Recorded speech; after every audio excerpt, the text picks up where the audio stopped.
Bonjour à toutes et à tous. Nous sommes réunis ce matin pour échanger sur le sujet de la place des femmes dans la transition écologique, énergétique et la lutte contre le changement climatique. La question que l'on s'est posée, c'est est-ce que la transition écologique et énergétique et l'égalité femmes-hommes ne relevaient pas finalement du même combat? Et pour en discuter, on a des femmes fortes, engagées à la fois sur le territoire, mais aussi un peu plus largement. Je vous demanderai d'accueillir Madame Claudine Bichet, vice-présidente de la métropole de Bordeaux.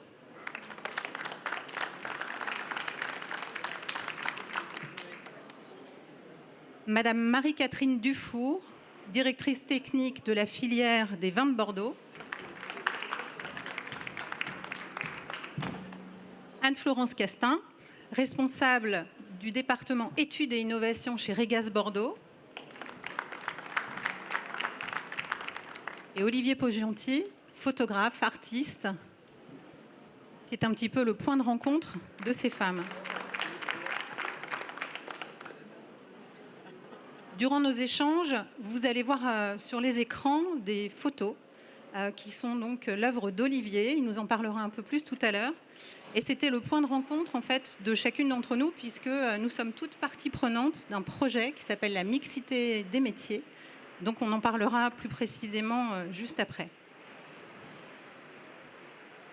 Pour commencer, Madame Bichet, je me tourne vers vous pour démarrer ces échanges. Alors vous êtes aussi la marraine de ce projet qui met en valeur des femmes, on en parlera. Mais vous êtes surtout une femme de conviction, une femme engagée, une femme élue dans la lutte contre le réchauffement climatique sur le territoire. De manière générale, on voit de plus en plus qu'il y a un lien entre le genre et le réchauffement climatique. On dit souvent que les femmes y sont plus vulnérables. Est-ce que vous pouvez nous partager un petit peu votre analyse sur les femmes, la place des femmes dans la lutte contre le changement climatique ?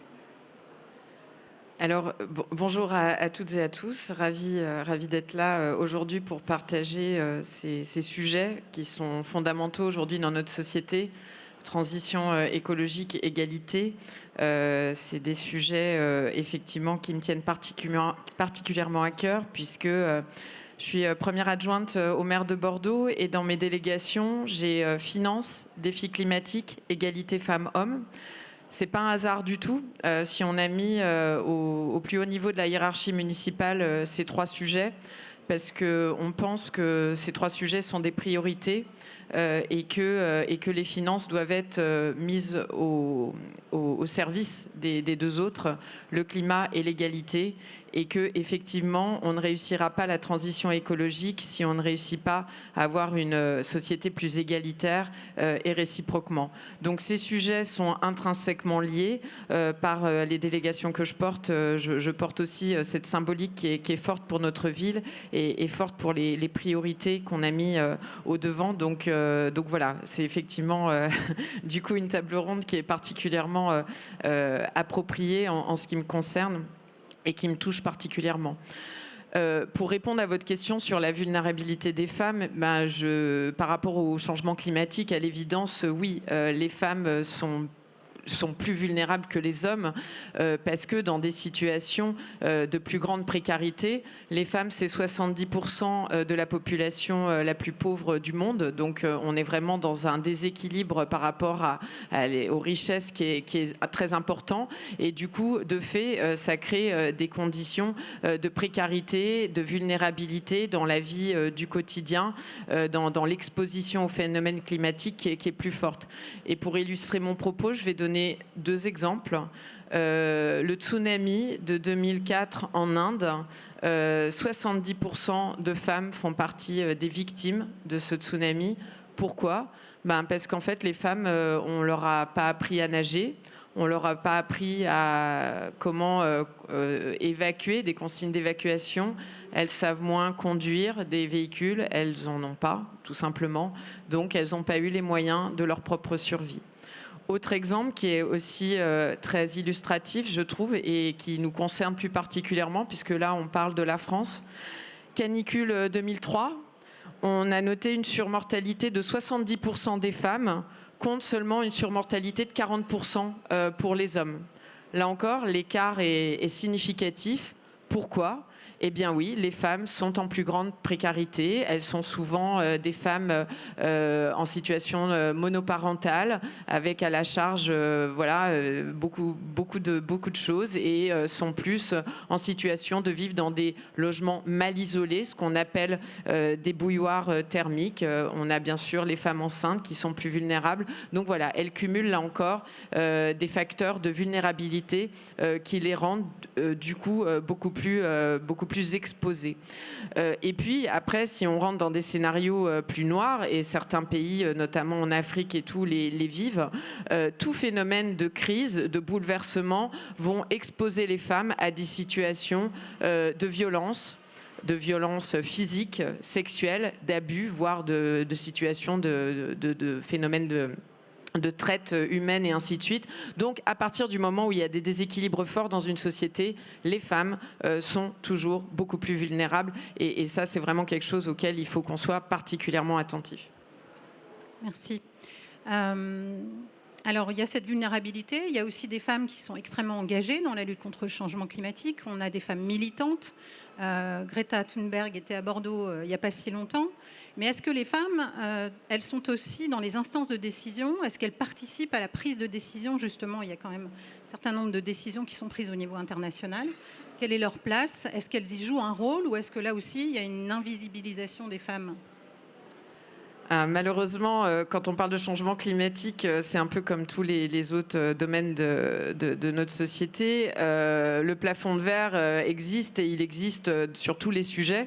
Et sur la partie climatique, c'est la même chose. On a dénombré que dans les instances climatiques dirigeantes, notamment celles qui allouent des fonds importants, les femmes sont représentées à hauteur de 15%. Donc c'est extrêmement faible. Les dernières COP, on était à une représentation des femmes de moins de 40%, temps de parole inférieur à 30%. Enfin voilà, on est vraiment dans des proportions qui sont très éloignées de l'égalité.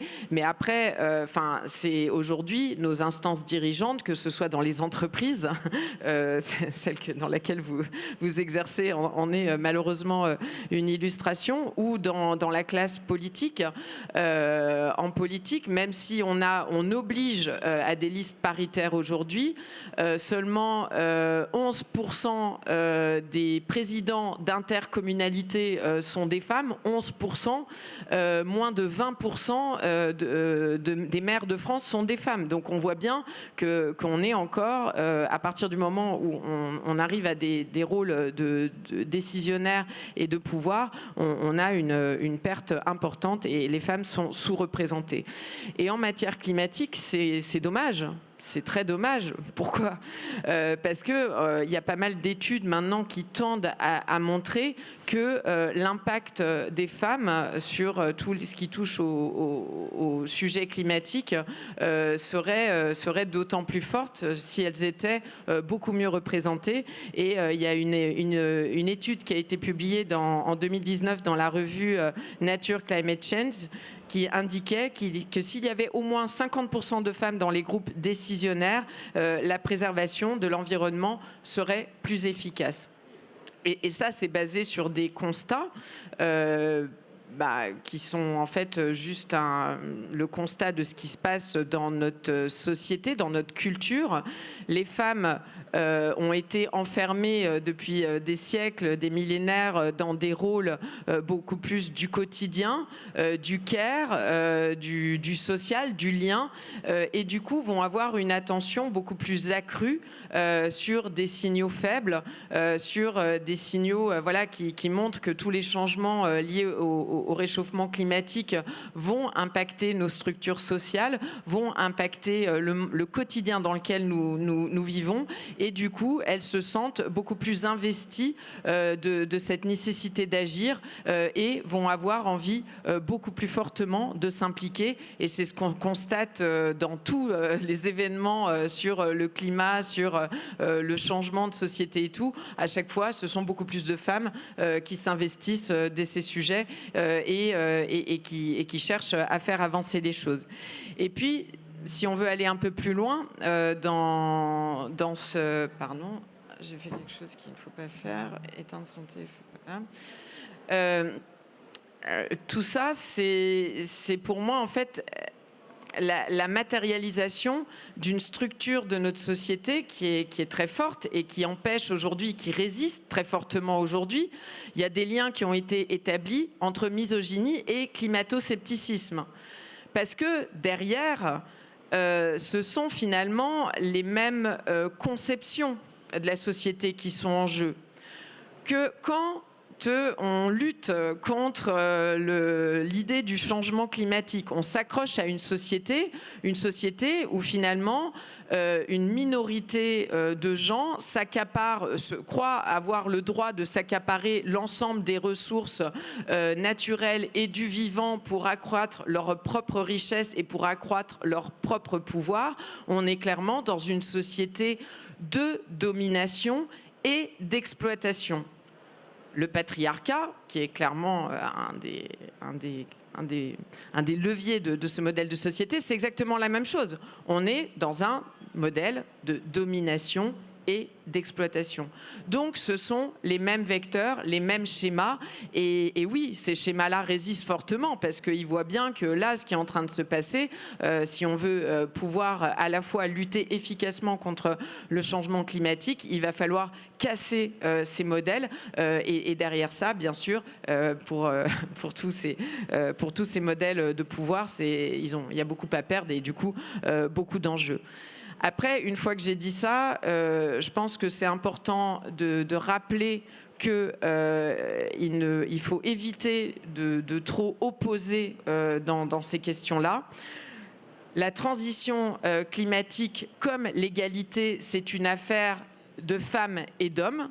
On n'y arrivera pas s'il n'y a que les femmes qui agissent ou s'il n'y a que les hommes. On n'y arrivera que si les deux vraiment s'impliquent et s'investissent avec conviction pour changer les choses. Et ça, je pense que c'est aussi quelque chose qui est assez fondamental. Alors si j'ai encore quelques minutes, je vais peut-être juste parler de notre action ici à Bordeaux, parce que avec nos petits leviers, nos petits moyens, on essaye quand même de faire des grandes et belles choses. Alors on agit beaucoup sur la sensibilisation, la communication. Je pense que le projet qu'on a soutenu d'Olivier Poggianti, Mixité des métiers, en est une illustration. On cherche vraiment à communiquer fortement, à sensibiliser les publics, tout type de public, des jeunes dans des quartiers prioritaires, vous allez en parler, les jeunes. On essaie vraiment d'aller vers des formations auprès de tous les publics qui interviennent auprès des jeunes, parce que c'est fondamental que les adultes arrêtent de reproduire ces schémas stéréotypés et puissent vraiment œuvrer à une éducation qui est égalitaire. Donc ça, c'est quelque chose de très important pour nous. On travaille beaucoup sur l'aménagement de l'espace public pour le rendre égalitaire. On travaille sur les écoles, les cours d'école, pour que l'espace des cours soit vraiment un lieu d'appropriation à la fois pour les filles, les garçons. On travaille sur l'aménagement des espaces publics de la même manière. Et là, je fais le lien avec ce que je disais tout à l'heure. Les femmes n'ont pas la même approche. Et il y a des urbanistes espagnols qui sont beaucoup plus avancés que nous en matière d'urbanisme, qui ont vraiment relevé l'impératif que dans les concertations sur les opérations d'aménagement, il y ait des groupes que de femmes. Pourquoi ? Parce que, en fait, comme les femmes cumulent beaucoup plus de contraintes que les hommes, par leur vie quotidienne, se trimballer avec des enfants, une poussette, des courses, machin, oui, il y a plus de contraintes. Avoir peur de se déplacer dans l'espace public, ça représente plus de contraintes. Et quand on aménage l'espace public en prenant en considération le point de vue des femmes, on va arriver à des aménagements qui vont être en fait beaucoup plus bénéfiques pour tous, parce qu'ils auront pris en compte le maximum de contraintes. Et ça, c'est aussi quelque chose sur lequel nous travaillons et qui est important à avoir en tête. Et puis, je terminerai, notre dernière mesure phare, c'est travailler sur un budget sensible au genre, faire en sorte que 1 euro investi par la municipalité, par la ville de Bordeaux, participe de manière égale aux femmes et aux hommes. Autant dire qu'aujourd'hui, on en est encore très très loin. Et un des leviers en la matière, c'est par rapport aux subventions. On accorde plus de quasiment 50 millions d'euros de subventions tous les ans. Et c'est travailler avec les associations du territoire sur des objectifs en matière d'égalité qu'on va co-construire et se fixer des objectifs de progression en la matière de manière à conditionner les moyens qu'on alloue à une implication forte des acteurs de notre territoire sur ce sujet-là. Et derrière toutes les associations de la ville, il y a des milliers d'usagers, toutes les maisons quartiers, vous imaginez tous les enfants qui sont concernés derrière, toutes les familles qui sont concernées derrière. Donc ça, c'est un levier d'action qui finalement aura sans doute beaucoup d'effets démultiplicateurs. En tout cas, voilà, c'est ce à quoi on s'emploie quotidiennement. Voilà. Merci beaucoup. C'est intéressant de revenir à l'échelle du territoire parce que justement, les personnes qui vont témoigner maintenant sont des acteurs, des actrices. Je dirais, le féminin va l'emporter, ce que je disais à Olivier tout à l'heure. On va dire ça sur ce plateau. Olivier Poggianti, donc tu es le fil rouge entre nous toutes. Tu nous as proposé un projet qui met en lumière des femmes qui exercent des métiers traditionnellement, en tout cas dans l'imaginaire collectif, que l'on imagine plutôt des métiers d'hommes.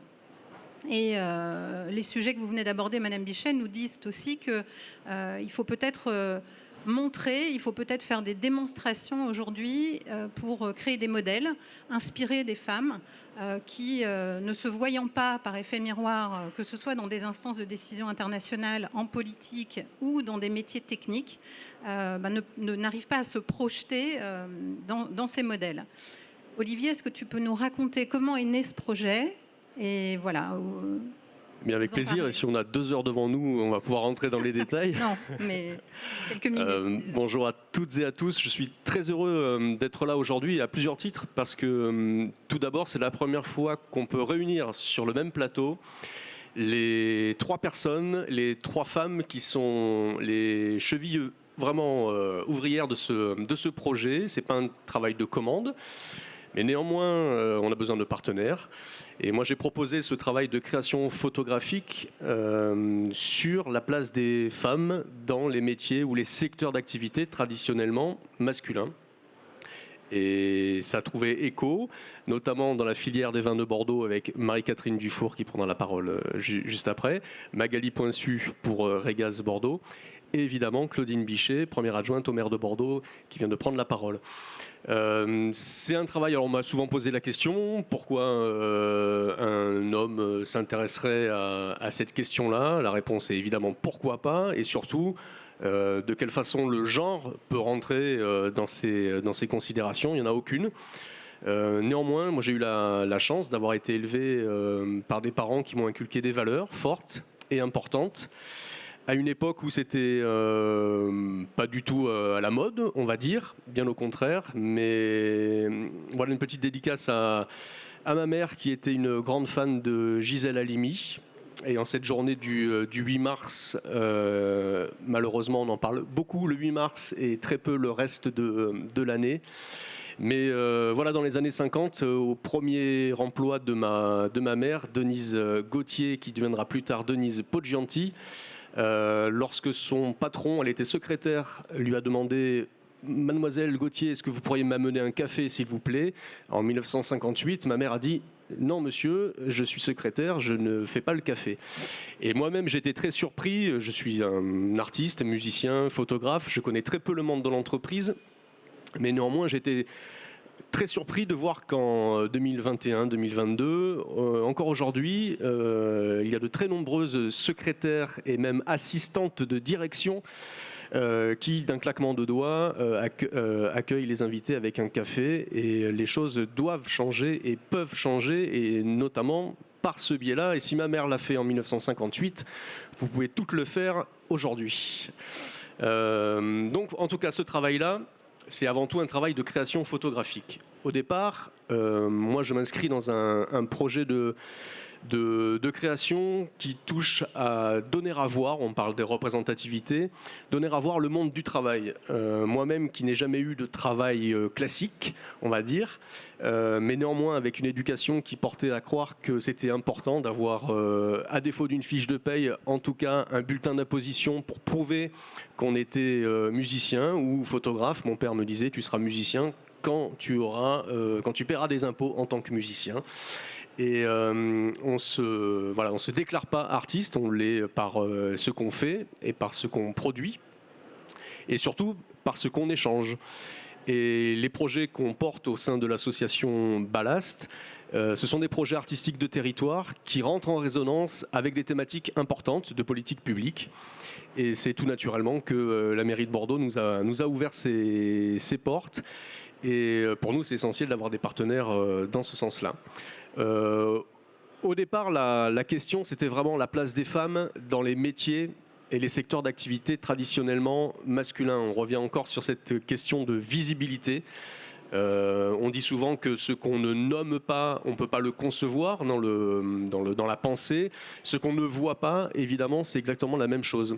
Moi, je considère la photographie. Photographie, ça veut dire écrire avec la lumière. Je trouve que c'est très, très intéressant, cette notion de récit. C'est-à-dire que moi, mon travail d'artiste en résidence auprès, là, notamment de ces 26 femmes que j'ai suivies pendant 2 ans sur l'ensemble du territoire, c'est comment, au travers de mon travail, je peux leur donner la parole. Comment le lien que j'ai instauré avec chacune d'entre elles au fur et à mesure des rencontres, des rendez-vous dans leur lieu de travail, comment on peut ensemble, en réciprocité et en considération du travail de l'un comme de l'autre, finalement, mettre en place un récit.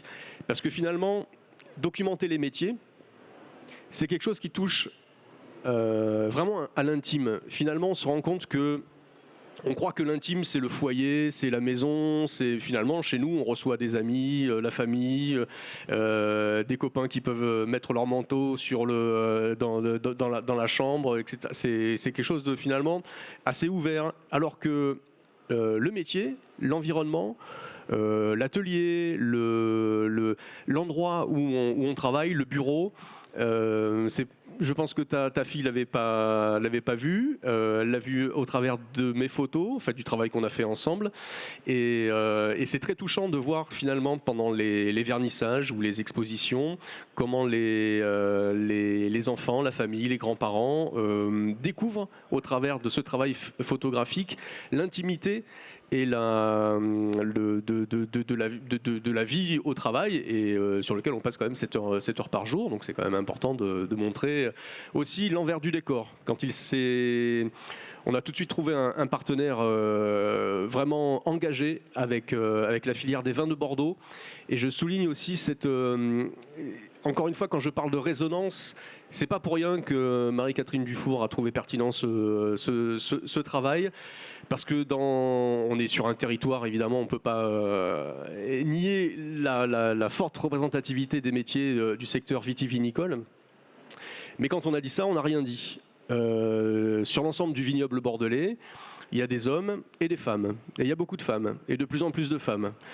Et toutes ces femmes-là, pour lesquelles c'était vraiment pas naturel d'être une femme dans les chais des grands vins de Bordeaux il y a encore 30-40 ans, c'était tout simplement interdit, impossible.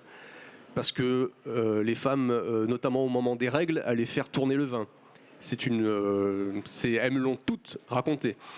Et heureusement, les choses changent, les lignes bougent.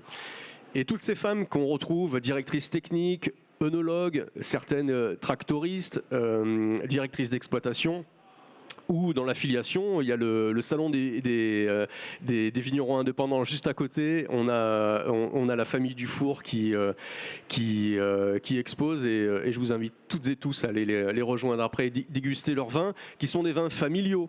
Elles reprennent l'exploitation des parents, mais avec cette force d'innovation, de rupture aussi, on en parlait avec Anne-Florence.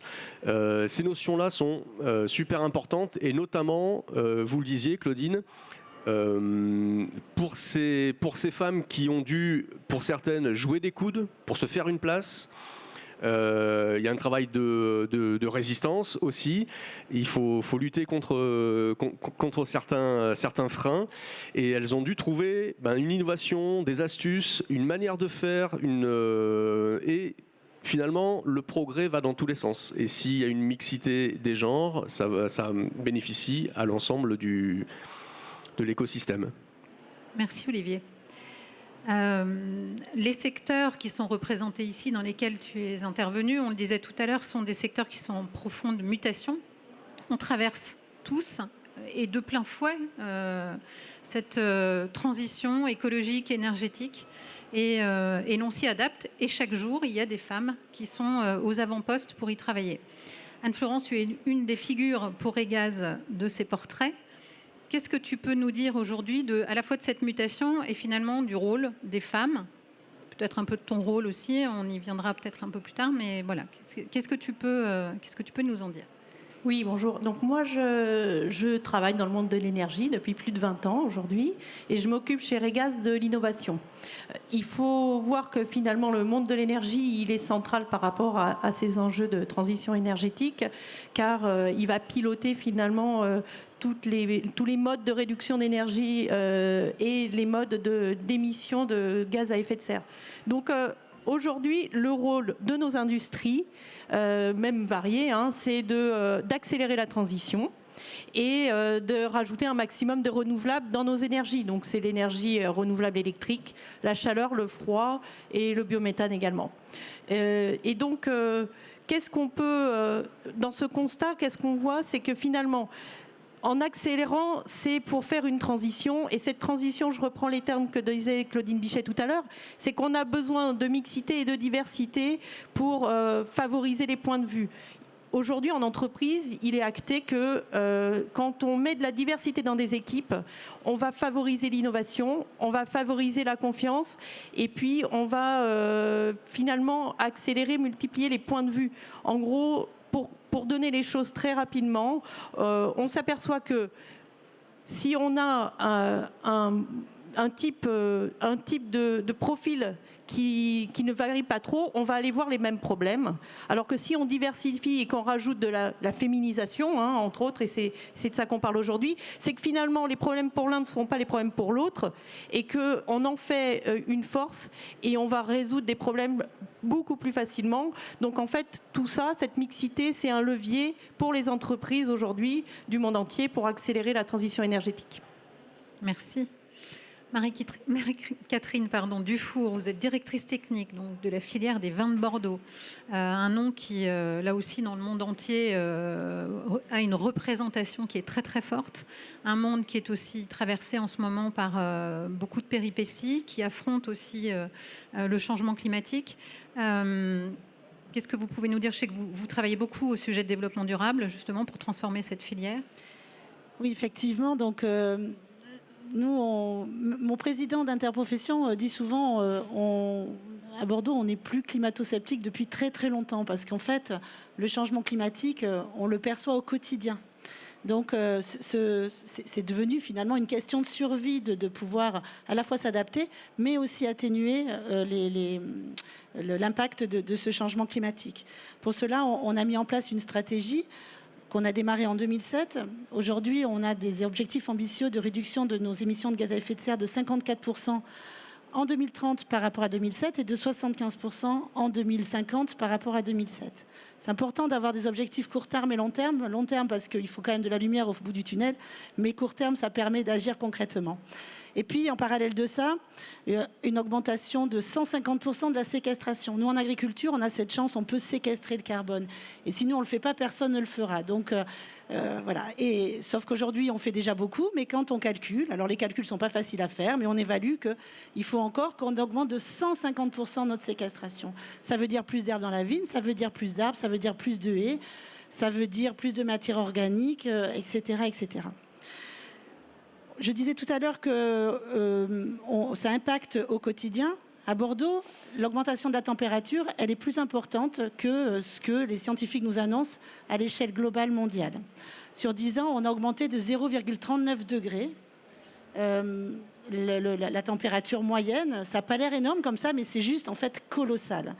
On a un nombre de jours supérieur à 35 degrés Celsius qui augmente significativement ces dernières années.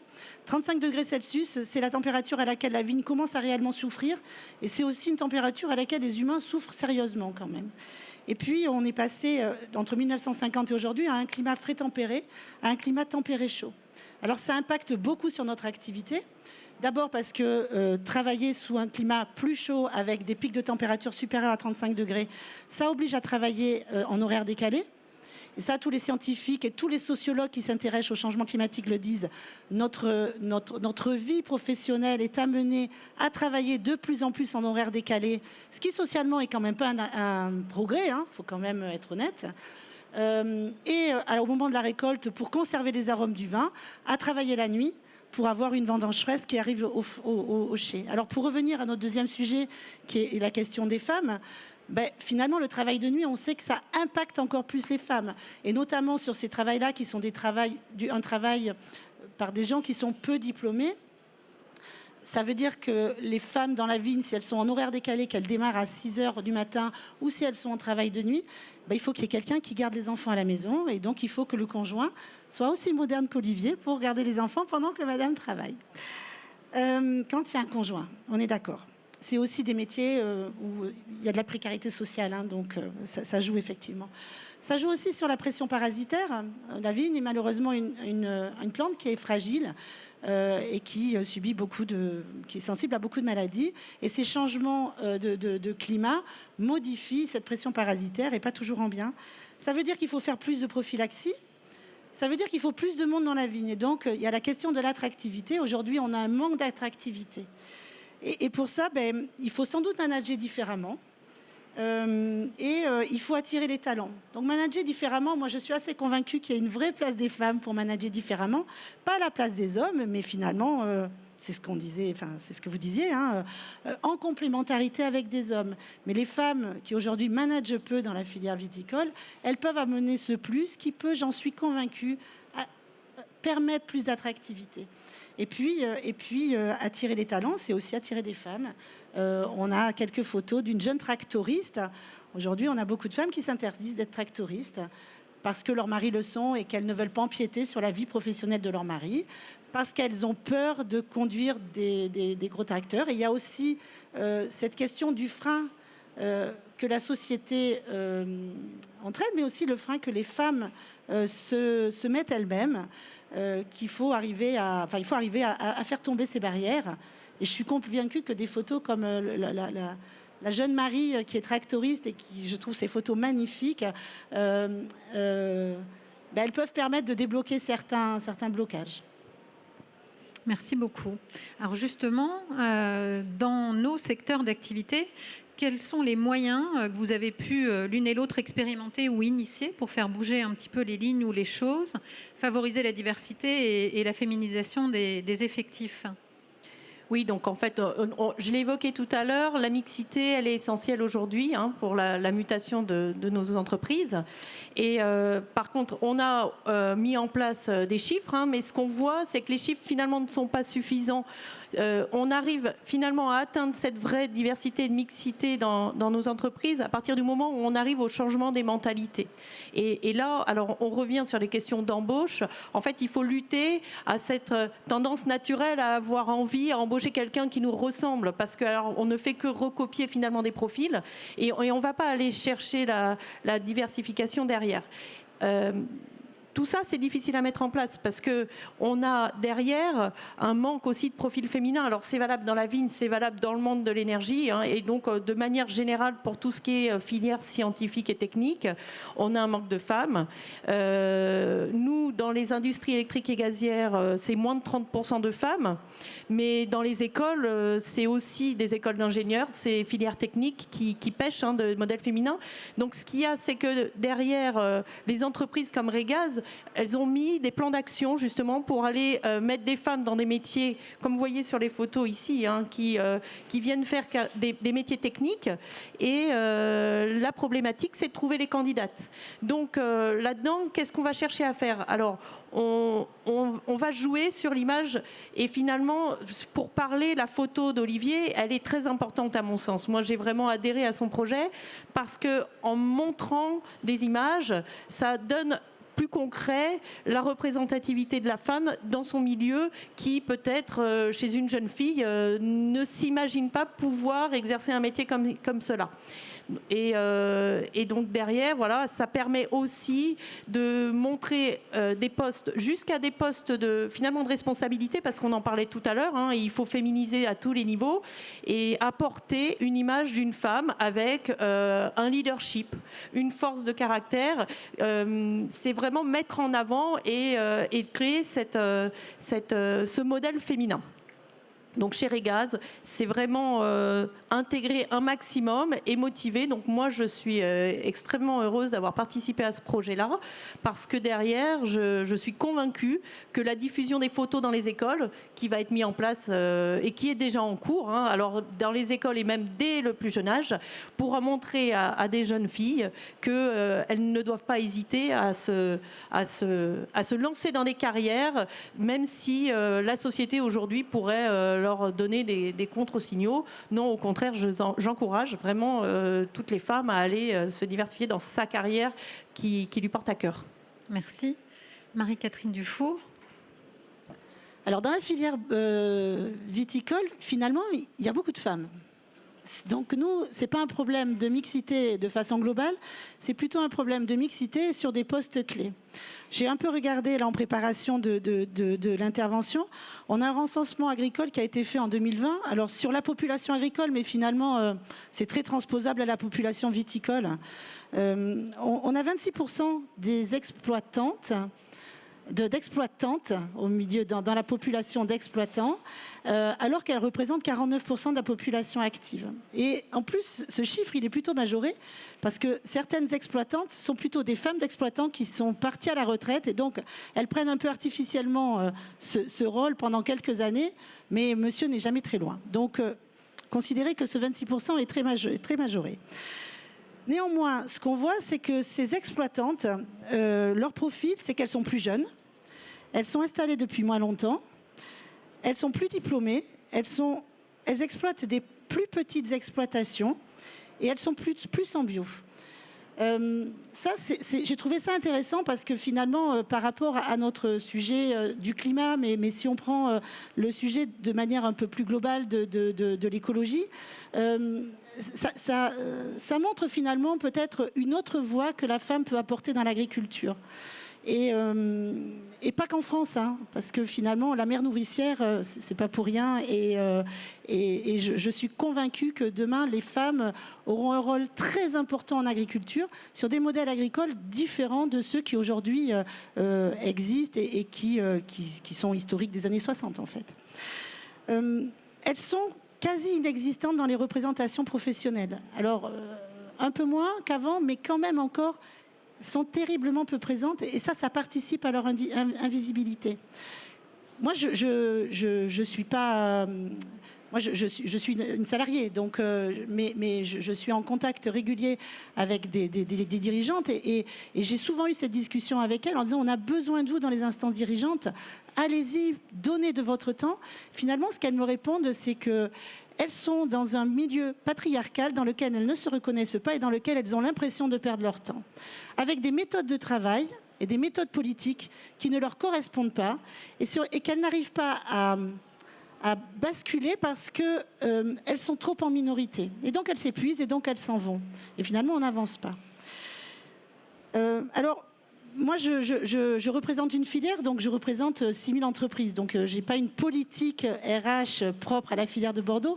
Pour autant, on a une démarche de développement durable qui s'appelle Cultivons demain et dans lequel on inclut toutes les questions liées à la mixité, à l'inclusion, à l'égalité des salaires, voilà, toutes ces choses-là. Et les entreprises qui s'engagent dans cette démarche de développement durable, on les challenge sur ces questions au travers d'indicateurs. Alors aujourd'hui, on essaie d'avoir un modèle qui est à la fois ambitieux mais réaliste. Donc notre indicateur sur les cadres dans les entreprises, c'est s'ils ont plus de 30% de cadres femmes, c'est déjà super. Donc on n'en est pas encore aux 50%. On les fait aussi travailler sur l'index hommes-femmes, y compris dans des entreprises qui sont de taille moyenne et donc dans lesquelles il n'y a pas de politique RH très structurée. Voilà, donc c'est le genre de choses qu'on fait.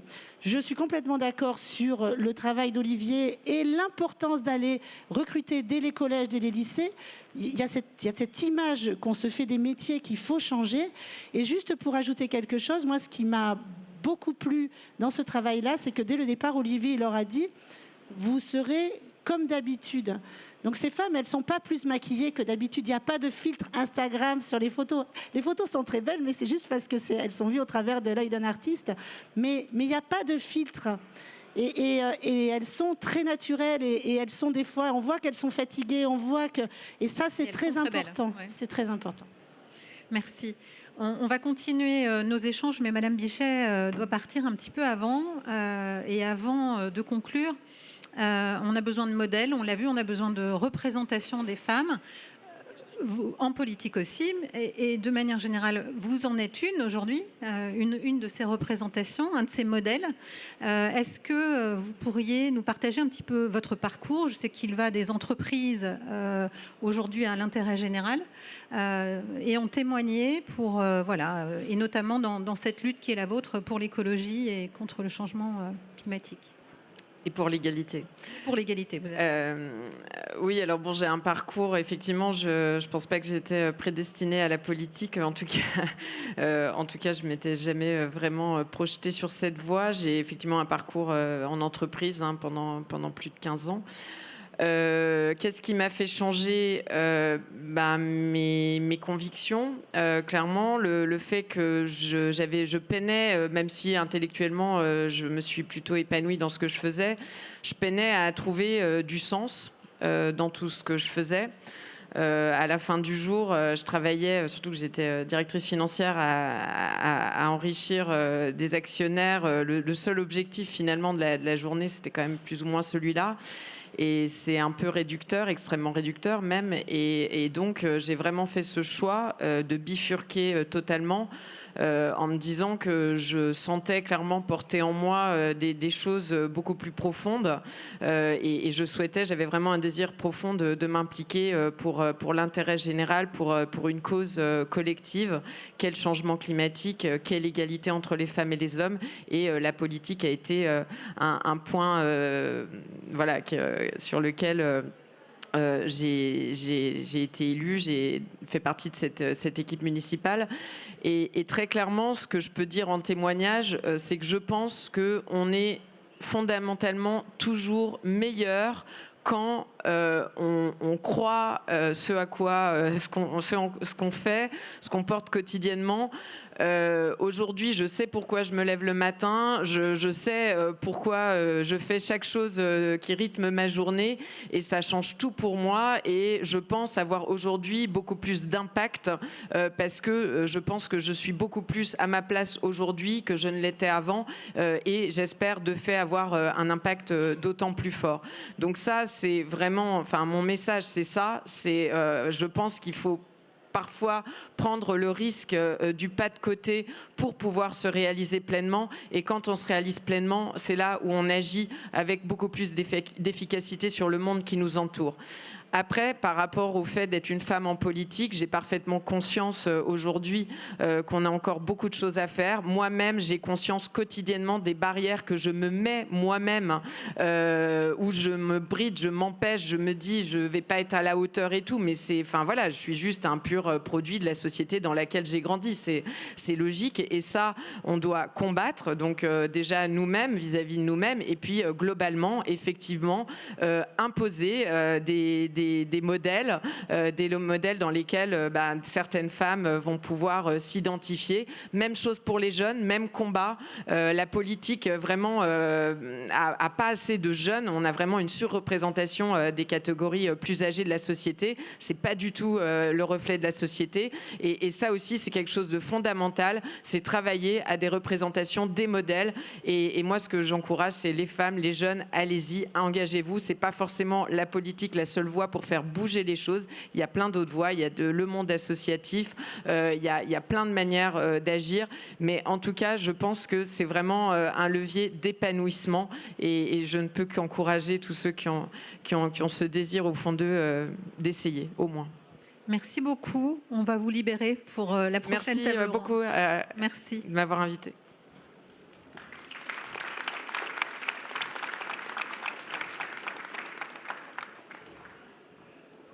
Madame Dufour, donc encore une fois, l'idée c'est de pouvoir partager parce que je trouve que chacune, vous avez un parcours qui peut aussi servir pour faire cette démonstration qu'on a des femmes aujourd'hui à des postes à responsabilité qui travaillent sur des enjeux de responsabilité justement, parfois difficiles. Est-ce que vous pouvez nous parler un petit peu de vous et de votre parcours ? Oui, donc moi je suis ingénieure agronome, je travaille depuis 26 ans et j'ai eu un parcours plutôt, j'ai démarré par un parcours technique dans la R&D et puis je suis venue assez rapidement au management parce que c'est ça qui me porte en fait. Et je suis maintenant depuis 6 ans à l'interprofession des vins de Bordeaux. Je suis directrice technique. Donc ma mission en fait en une phrase, c'est de réfléchir avec mon équipe à l'avenir, au futur, et comment faire en sorte que demain les entreprises seront encore compétitives au travers de l'innovation. Donc quand j'ai pris le poste, l'innovation c'était de la recherche et de l'expérimentation sur de l'agronomie et sur de l'œnologie. Et puis assez rapidement, il y a quelqu'un qui est dans la salle qui m'a rejoint et on a commencé à travailler sur le développement durable comme finalement un enjeu majeur qui doit permettre aux entreprises viticoles de se différencier, mais surtout de perdurer dans le temps et d'anticiper sur l'avenir. Voilà, donc c'est comme ça que finalement on a fait rentrer le développement durable qui n'est pas que de la technique, qui doit surtout pas être que de la technique, et qui est avant tout finalement de la stratégie. Complètement. Et qui balaie à 360 degrés. Voilà. Et puis en parallèle de ça, et ça c'est plutôt, c'est professionnel, mais pas tant que ça, je fais partie d'une association qui s'appelle Guyana et qui est une association de femmes du monde de l'agriculture. Et cette association, pour moi, elle est très importante parce qu'elle regroupe des agricultrices, mais aussi des cadres du monde agricole, pour plus de sororité. Alors l'idée, c'est pas de faire du féministe effréné sur les femmes qui sont bien meilleures que les hommes, bien au contraire, mais plutôt de se dire qu'on a besoin de moments entre nous pour des moments où on ne compose pas. Et moi, dans le début de ma vie professionnelle, j'ai passé ma vie à composer et j'ai toujours été convaincue que j'étais capable d'être directrice. Enfin voilà, j'étais pas directrice à l'époque, mais j'ai pas de problème pour croire en moi et il n'y avait pas de barrière de ce côté-là. Par contre, j'étais convaincue que je devais prouver que j'avais droit à cette place et que pour ça, il fallait que j'assume 360 degrés. Et que si je voulais des enfants, il fallait que je les assume. Et que si je voulais faire une carrière, il fallait que je l'assume en plus du reste, etc., etc. C'est épuisant, en fait. Voilà, c'est épuisant. Donc la sororité, ça aide aussi à ce que les jeunes femmes puissent entendre cette parole et comprendre qu'elles ont le droit aussi à des moments de faiblesse. Merci beaucoup, ça fait complètement écho. C'est ça qui est agréable, effectivement, quand on se retrouve. Oui. Florence. En fait, je valide totalement les propos de Marie-Catherine Dufour parce que, effectivement, ça résonne tout à fait. Alors, moi, si je dois donner mon point de vue, en fait, je dirais qu'une femme dans un milieu scientifique, c'est pas de l'exclusion, hein, au contraire. Moi, j'ai trouvé que j'ai quand même mener ma carrière jusqu'à aujourd'hui, on va dire, dans un climat très, très professionnel. C'est plutôt... Alors, il peut y avoir des difficultés, ça j'en conviens, mais c'est plutôt un problème de méconnaissance. Et moi, ce que j'ai vécu...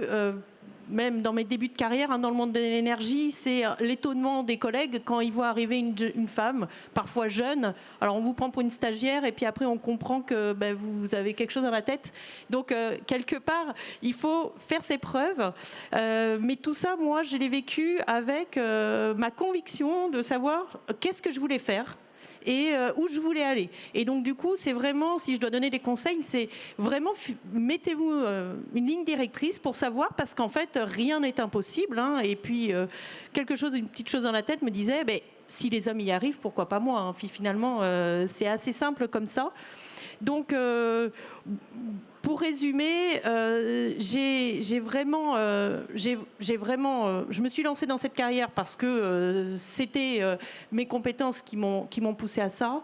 Et pour une femme aujourd'hui ingénieur pour ma part, moi ce que je peux témoigner, c'est que dans ce monde de transition énergétique que nous vivons, il faut le voir, même pour les générations qui arrivent, comme un moment unique pour votre carrière, parce qu'il y a beaucoup de choses à faire et les opportunités vont s'ouvrir parce que l'ADEME l'a dit, hein, les scénarios 2050, ils sont tous positifs en termes de ressources et de développement et donc de création d'emplois. Donc les femmes y auront leur place et vous, les jeunes femmes qui sont là, ben, je vous encourage à vous lancer parce qu'il y aura des belles opportunités pour vous. Merci Anne-Florence. Le petit mot de la fin, je voudrais rendre hommage à toutes les femmes avec lesquelles tu as travaillé, Olivier, parce qu'elles ne sont pas là, on témoigne pour elles, mais c'est grâce à elles, finalement aussi, qu'on est réunis aujourd'hui. Ça leur a demandé de se dépasser pour être acceptées, de se montrer comme ça en photo, d'être aujourd'hui l'objet d'expositions, peut-être d'un livre. Merci encore, Olivier. Si tu veux ajouter quelque chose en mot de conclusion.